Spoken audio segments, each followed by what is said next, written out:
Meanwhile, Democrats jumped to do the stupidest possible thing here, which is to rip on thoughts and prayers, which, again, as a religious person, prayer is not designed to make God come down and stop school shootings. That is not what prayer does.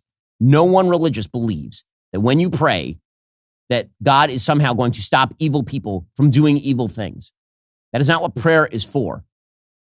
But because Democrats believe that government is God, they believe that when people pray, what they mean is that they don't want government to do anything, or they really should be directing their prayers at government where they can get a response or whatever. And so they end up in the bizarre position after a murder during mass of saying that thoughts and prayers are useless, which, again, incredible. Thoughts and prayers, particularly prayers, are meant to uplift the hearts of the people who are suffering. It is meant to give parents who are suffering the understanding that other human beings are with them and care about them, and that they're part of a broader whole, and that God cares about them even in their pain. That is the meaning of what prayer is about in these situations. But instead, what we get is a bunch of lectures about how prayer is useless from Jacob Fry, who's busily defending the feelings of the trans community after a trans shooter murders Catholic school kids. Here's Jacob Fry going after thoughts and prayers. These were Minneapolis families. These were American families. And the amount of pain that they are suffering right now is extraordinary. And don't just say this is about thoughts and prayers right now. These kids were literally praying. It was the first week of school. They were in a church. Okay, I promise you, if this had been a shooting at a mosque, he would not be out there ripping thoughts and prayers, particularly from Muslims. I mean, remember, this is the same Jacob Fry who was kneeling and supposedly emotional at the casket of George Floyd. Joy comes in the morning. Troubles, they don't last always. I mean, that looks like some thoughts and prayers happening right there. No? And meanwhile, Jen Psaki over on MSNBC, she tweeted out that, and again, this has become sort of the rote, repeated slogan. Prayer is not freaking enough. Prayers does not end school shootings. Prayers do not make parents feel safe sending their kids to school. Prayer does not bring these kids back. Enough with the thoughts and prayers. That is not what prayer is meant to do. That is not what prayer is meant to do. Nobody is suggesting that's what it's meant. But by the way, she knows that. Back in 2017, after the congressional baseball shooting, she tweeted out thoughts and prayers with Steve Scalise, an officer shot, and thanking members Hill staffers for your public service. Jen Psaki then went on MSNBC and repeated the point. Sorry, this is a tough one. Having your child killed while they are sitting in a pew for a morning prayer service is not what any parent should have to worry about. And I have felt a mixture of anger and a lot of anger and emotional exhaustion about this today, as I'm sure many of you have, because we have been here so many times. And yet again, like clockwork, half of the politicians in our country have little more to offer than thoughts and prayers. That is all they are offering. Join all of us in praying for the victims, was Vice President J.D. Vance's response today. That's what he said. That's it. Please join me in praying for everyone involved, Trump wrote. We have seen this play out over and over again. There is a shooting, then come the thoughts and prayers, and then comes the attempt to shift the focus. This is what always happens. To shift the focus to what?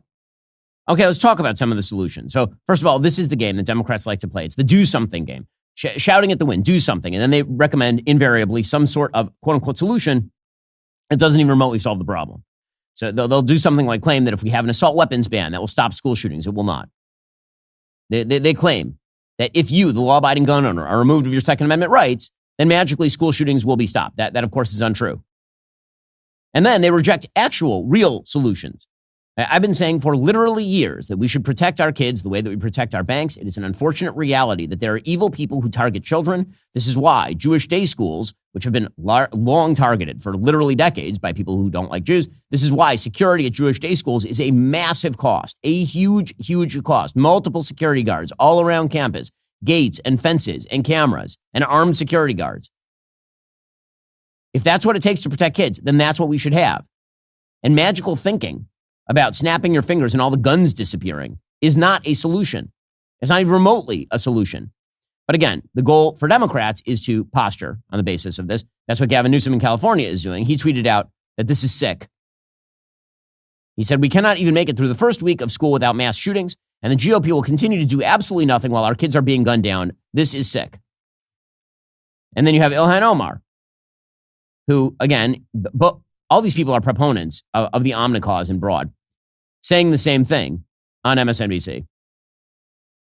You know, in Minnesota, we have strong gun laws, but Indiana is not that far away from us. And so we have to recognize as, you know, people who live in the United States, you know, a community like Minneapolis or just the state of Minnesota taking action does not prevent our neighbor from coming and harming one of our community members. And so we have to collectively think of ourselves as people who collectively reside in this country, who are impacted by the decisions that are, the lack of decisions or decisions that are made in different states, because we are in one country, and so there has to be federal laws that are introduced that safeguard life in this country. You know, Simone said something earlier that sits with me forever, which is, you know, we have this problem uniquely as a country, because the rest of the world, once they saw there might be a problem, once they got their first taste of that heartbreak of losing their children in a senseless way, they said no more, not again. Okay, except for the fact that none of what she's saying is true. First of all, in this particular case, this evil person obtained the guns legally, which we'll get to in just a moment. And beyond that, again, this idea that mass shootings are unique to the United States is not true. John Lott has done excellent work on this over the Crime Prevention Research Center, showing the United States trails a lot of other advanced nations, actually, in mass shooting frequency and death rate, ranging from Norway to Serbia to France to Macedonia to Albania to Slovakia to Switzerland to Finland to Belgium. There are a bunch of places that have mass shootings. And again, mass shootings are actually not a very good proxy for crime in general, because you are picking a subset of shootings. And again, the kinds of shootings the left does not want to talk about are the ones happening in Washington, D.C. every weekend when the National Guard isn't there, or in Chicago. Okay, but here would be some actual solutions. One of those solutions might have been elevated security at religious schools, particularly in the aftermath of the Covenant School shooting in Nashville. Let's say, for example, that state legislators in Minnesota had gone to Governor Tim Walz at that time and said, you know what we need? Extra security at our Catholic schools. And Tim Walz had done nothing. That's precisely what happened. According to the Daily Wire, 2 years before a shooter opened fire on students attending daily mass in Minneapolis, the leaders of independent and Catholic schools in Minnesota begged Democrat Governor Tim Walz for help securing their schools. According to a 2023 letter reviewed by the Daily Wire, the funding was never authorized.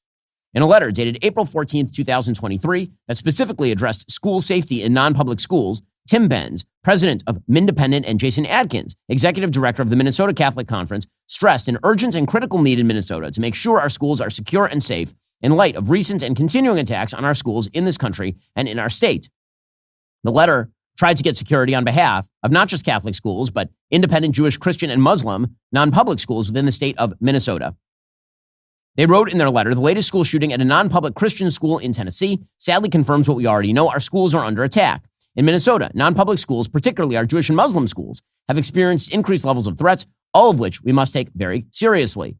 The tragedy from last week at Covenant School shows we must never allow to happen again what happened there in Minnesota or in our country. We need to ensure that all our schools have the resources to respond to and prevent those attacks from happening in our schools. And they asked for the Minnesota legislature to enact his budget recommendation of $50 million to establish the Building and Cybersecurity Grant Program, and that it include eligible funding for charter schools and non-public schools. No additional security was ever funded, even though the money had already been allocated, apparently.